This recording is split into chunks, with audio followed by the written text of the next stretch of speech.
Hello and welcome to Lead Presents School EdTech, Solving India's Core Education Problem, partnered by ET Now. Education has been hit particularly hard by the COVID-19 pandemic, with upwards of 1.5 billion students out of school and countrywide school closures in nearly 200 nations. As a result of which, many EdTech startups emerged in an attempt to bridge this learning deficit, and the role of schools themselves was in fact sharply called into question. So now with schools beginning to reopen, how must they evolve in a post-pandemic scenario? It's a complex question that deserves to be approached from a 360-degree perspective. Unfortunately, I'm joined by a panel of subject matter experts to help me do just that. We have with us Sumeet Mehta, co-founder and chief executive officer, LEAD; Ramanan Ramanathan, former and first mission director, Atal Innovation Mission and additional secretary, NITI Aayog; Gouri Gupta, lead education technology, Central Square Foundation; and Satish, Bommala, owner, Greatwoods High School, Hyderabad. With that, Sumeet, I'd love to kick off the conversation with you. So when it comes to the pandemic and school education, what are some of the most critical lessons learned? Well, as they say, it takes a crisis to reveal our true nature. And I would say there were more revelations than learning. And the big thing that got revealed was that we don't value the rights of our children. I mean, the fact that for 20 months we've kept children away from school is just a travesty of their rights, despite all epidemiological evidence to say that students should have been the first ones to get back to schools. And we still have a situation where malls are open, cinema halls are open, but all children are still not back in school. So I think that was one big learning. The second one was that we definitely value exams more than education. The fact that we prioritize class 10th and class 12th board exam classes to the exclusion of over 200 million students in other classes just revealed that essentially we are an exam society, we are not an education-focused society.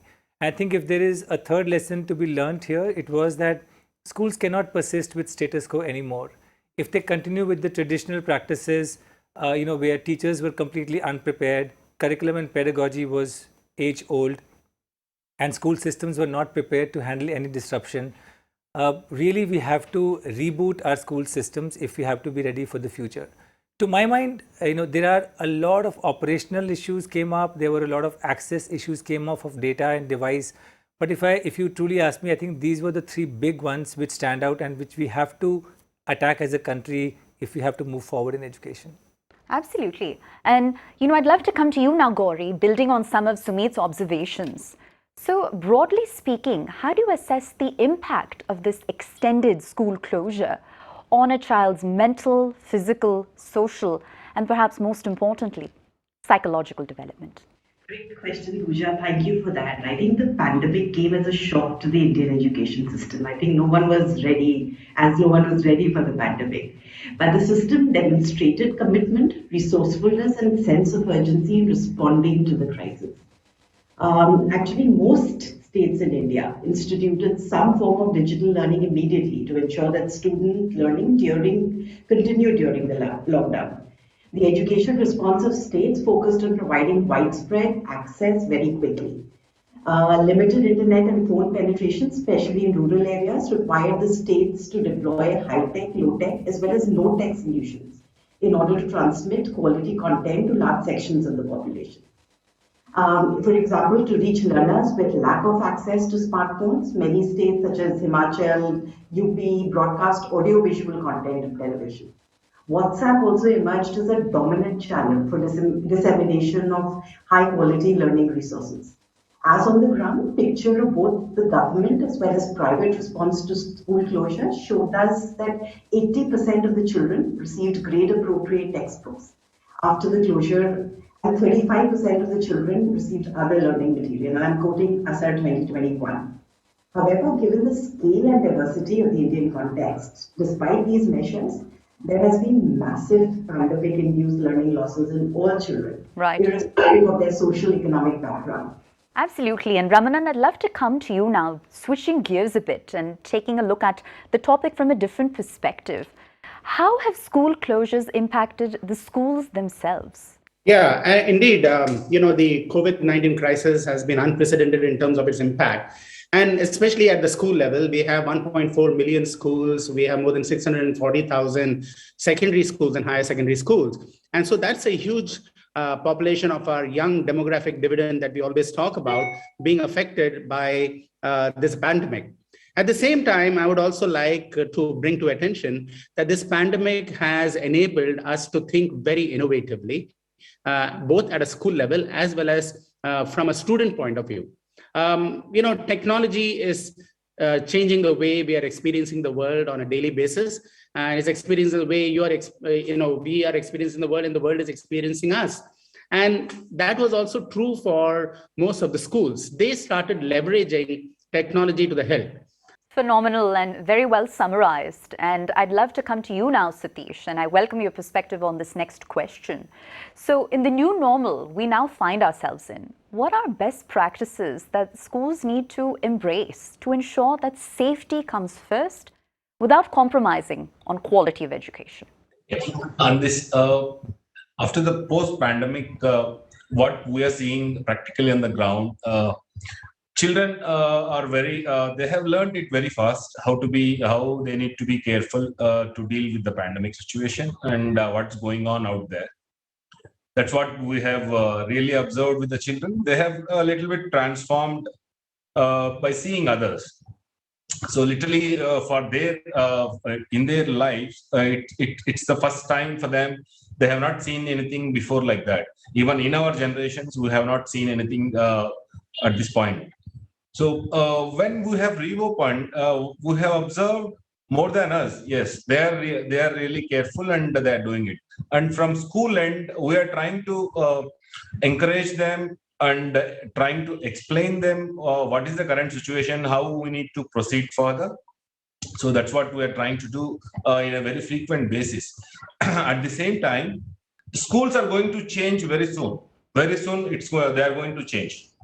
We need to travel parallelly using the technology, and with that we can enhance the quality of education at schools.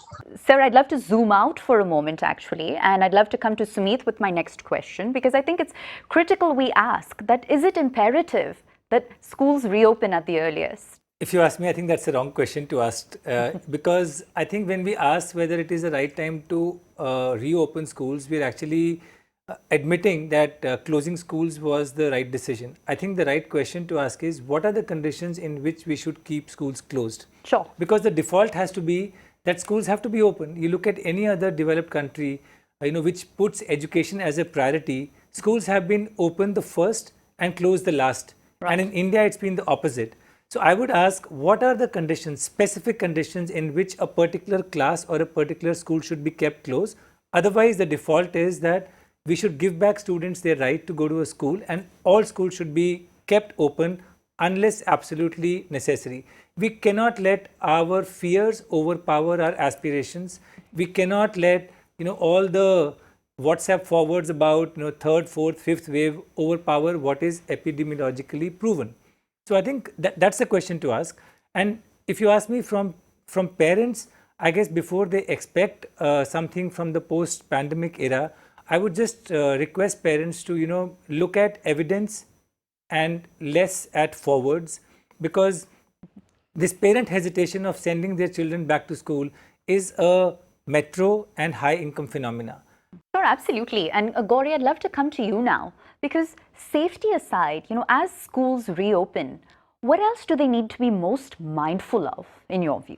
So I think the pandemic did one big thing, right, which was to galvanize the hundreds and thousands of parents and siblings who were earlier never involved in their child's learning to actually become agents of teaching and learning. Even for children where both the parents had less than 5 years of schooling, 55% of these received some support at home, showing the value that parents were given to education. And this is something this is in some ways a force that we need to retain.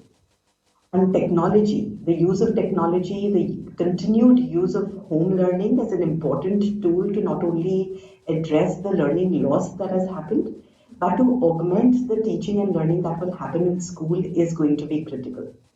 Right? We've all spoken about the fact that technology can create a huge digital divide, but it can also be a great equalizer. Right? So the quality of education, which we all worry about, right, which is not necessarily great in affordable private schools or in government schools, is something that can be addressed through the use of technology. Sorry, before you ask your question, I think on the Yes. point that Gauri mentioned Please. about technology, Yeah. I just want to point out that we've got to be mindful about the fact that we're talking about all of India and not just about the India which has access to devices and data. And there is clear data which shows that uh, the fact that technology access to data and device is a barrier keeps out close to 200 million students out of it. Right. So unless we have a real plan, and that's why I keep insisting that we should not get over enamored with the power of technology, because the reality is that for most students in the country, school is the place where learning happens. And school is not only the place where learning happens, also with the midday meal scheme, nutrition happens. Right. And it also keeps away a lot of students in the low income families away from abuse and child labor. And we cannot ignore that, and get over enamored by the power of technology. I just want us to be mindful that any solution we think has to be applicable to all 270 million kids and not just the top end which has access to data and device.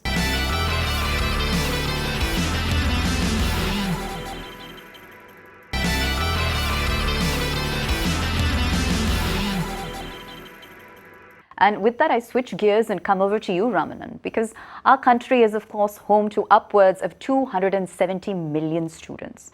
So has there been a silver lining of sorts to this pandemic, specifically in the context of education reform? Yeah, I have slightly different points of view. I believe that technology has to be leveraged to the hilt in India. See, India is a very large country. We have 715 districts. We have 650,000 villages. We have over 115 of them are aspirational districts, which are at the bottom of the pyramid in terms of basic access to healthcare, education, clean drinking water, sanitation. Our current educational systems have been very traditional in the way they have been approaching. And while it has served us well to date, going forward, we need to have a much more innovative nation. We need to create job creators of the future. We cannot sustain 1.3 billion people with our 150 million young students coming out and not being aware of the latest trends that are affecting the world and upon which solutions of the world are being developed. So technology has to become an integral part of any solution that we are looking at in India. And NEP 2020 precisely talks about all of that. And I think the government has taken a great initiative in rolling this out. Now the pandemic has also brought into sharp focus that unless you have this capability of leveraging technology in learning, should the next pandemic arise, should the next climate change problem happen, how do you ensure that people, life can continue and education can continue? Well, thank you, sir. And that actually makes for an excellent segue to my next question, which is to you, Satish. Do you believe that schools will revert back to their pre-pandemic mode of operating? Your take. Moving back to again to normal, new normal, certainly it's easy, provided if schools like me, like as we are using some platform from lead schools, so which is helping me in a very good way. So my work and results are very fast right now. To patch up my learning gaps with the students and using this technology as to enhance and speed up the work. So how we do this? See, with the help of this technology, so the deliverables are very fast. And I'd like to take the conversation in a different direction now, and I come to you with my question, Sumeet. How can and should schools leverage this pandemic, this once-in-a-lifetime occurrence, to essentially reinvent themselves? I think that's a great question. Every crisis is an opportunity. You can actually get fearful of the crisis and just freeze, or you can use the opportunity to reinvent. And my sense is that this is a seminal opportunity for schools in India to really reinvent themselves. My sense is that transformation will happen in areas that the other panelists have spoken about, because like everyone else is saying, and I agree, that technology is a means to an end. It is not an end in itself. And I think if we use technology correctly to transform schools, that will be a big outcome. And what are the areas in which that transformation can happen? Let's look at the classroom. So far, historically, all the schools that the five of us went to had a teacher standing in front of a blackboard and delivering a 40-minute lecture, and students were listening, and half the students were looking out of the window. And I think technology can empower that teacher to deliver a multimodal form of learning, which is a combination of audiovisual, kinesthetic, and enable the teacher to deliver exemplar plans at the level of world-class teachers. So technology has the power to make an average teacher in India operate at the level of a world-class teacher. That's how classroom can transform. Now let's look at the school level. Traditionally, schools have been very linear. You teach something, then you assess the students, and then you give them a report card. That's like a badge on their forehead to move forward. But if a student has scored 60%, that means 40% is not known. So how do you remediate? So schools have to move from linear to spiral, and technology can help because they can have the data of the students at a very granular learning indicator level. That data can inform the teacher on what remedial action to take, and that data can even tell the principal so that she or he can monitor the school overall, right? So that the school level technology can actually make an impact. And Gouri, I'd love to come to you now and get your view on this transformation that Sumeet has just referenced. So what role will the intersection of teachers, technology and innovation play in schools of the future? No, it's an excellent question, and I couldn't agree more than what Sumit has already said. But in my mind, right, as we think of these interactions, I think what we call blended learning is going to become inevitable, and there is a need to seamlessly extend learning from home to school and empower students to problem solve independently as well. And as schools reopen in the process, it will also be critical to assess the learning levels of the student, to gauge the learning loss and ensure learning recovery. By reinforcing concepts which have been taught in classrooms, at-home learning and a hybrid model of study could play an important role in remediation and transition back to school. Teachers as well must be supported and engaged in this new way of learning, as they are a peg around whom this whole learning process actually revolves. We must ensure that we do not lose this momentum. And parents, schools, teachers must all come together in ensuring that quality education is being delivered to all children, both in school and at home, in order to ensure that this learning loss that we have all faced during the pandemic is mitigated at the earliest. Lovely. And Sumeet, I'd love to come to you now, because LEAD is, of course, transforming schools into tech-based centers of excellence that embrace an immersive learning experience using a multimodal approach. So what are the various elements in play here? Well, I guess as all the panelists have already spoken, that schools are complex ecosystems. So it's not only about the student, it's not only about the teacher, it's also about the principal, the school owner and the parents. And I think because they are complex ecosystems, any system which is designed to transform schools has to be very first principle based and has to take a system approach. So if I have to explain what LEAD is trying to do in very simple terms, if you look at a student, they are impacted by three things: who is teaching them, what is being taught, and how is it being taught. So if I look at who is teaching them, technology has to empower the teacher. And in our country, where, like Satish sir was saying, there are teachers who have done graduation, who've taken the B.Ed program, but when you look at their classroom execution and you compare them with some of the best in the world, there are miles to go. And the traditional teacher training model is broken because the translation from teacher training to in-class practice is very poor. So the first role is, how do we empower teachers to really teach at an excellent level using technology? And that's one part of what LEAD does. Second is, what is taught? So the curriculum itself has to undergo a transformation, because if I teach English as a subject, where students read a story and then answer the book back questions, you're really testing for memory. You're not really building reading comprehension skills. Right. So the curriculum has to really get transformed. And like Mr. Raman was saying, I think NEP is a great guideline now on which we can continue to transform our curriculum. Very inspiring there. And, with that, I'd love to come to closing comments now. And I'll pose this question to each of my panelists. And if I could ask that you do some crystal ball gazing, if you will. How do you believe the school of 2030 will vary from schools as we know them today? And Gauri, if I could please start with you. Wow.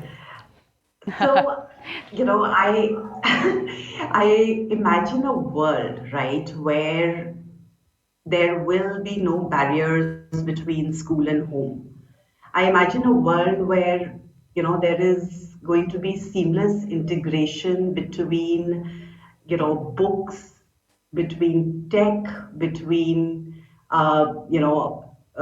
literally, physical forms of learning, etc.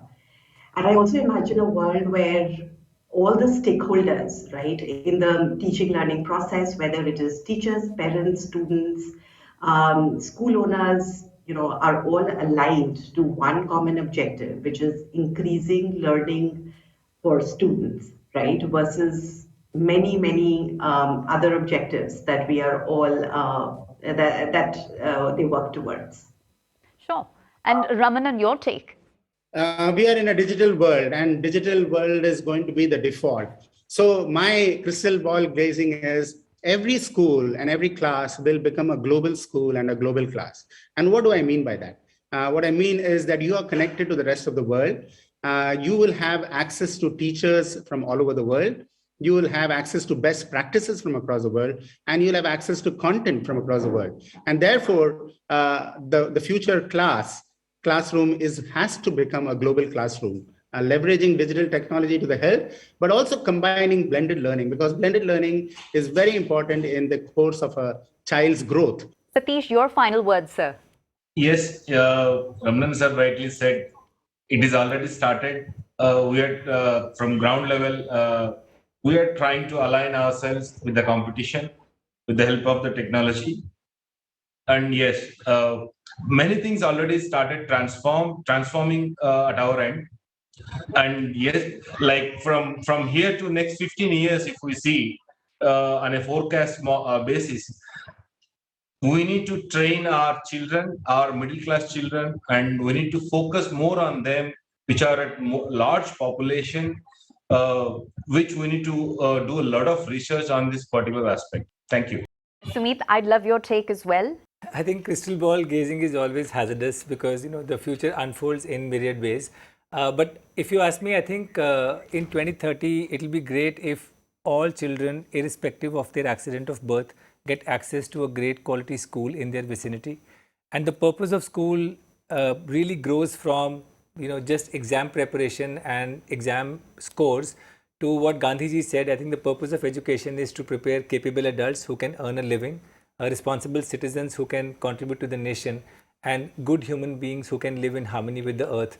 And I think if all schools can actually do that by 2030, that will be great. And the only way that can happen is, and I agree with Ramanan, is if schools will get out of the school building and students get access to a network of schools, because their access to resources is not restricted to what is locally available, their local teacher, their local content. They have access to global content, global teachers. That can only become possible if schools become network entities, so that a school in Kadapa can connect with a school in Los Angeles to a school in Delhi. Well, I believe that makes for a wonderful note upon which to bring this conversation to a close. And with that, our special feature Lead Presents School EdTech, Solving India's Core Education Problem, partnered by ET Now, concludes. We trust that you found the insights shared of tremendous value.